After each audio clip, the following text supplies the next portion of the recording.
الحمد لله رب العالمين. halkani waa dhagax dheer waxa la yasaakaba roobku si wanaagsan u helay alxamdulillah nimca ka dhacday waxa dhex maraya waa biyo soconaya waliba biyo soconaya weey alxamdulillah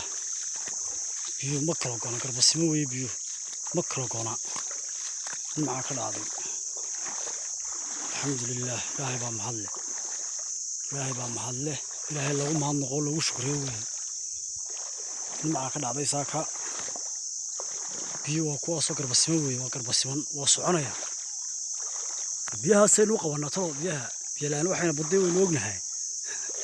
hina soo maray waa garanaysaa saynu qabanaa biyaha saaka ma kala go'an biyo waxa dhulka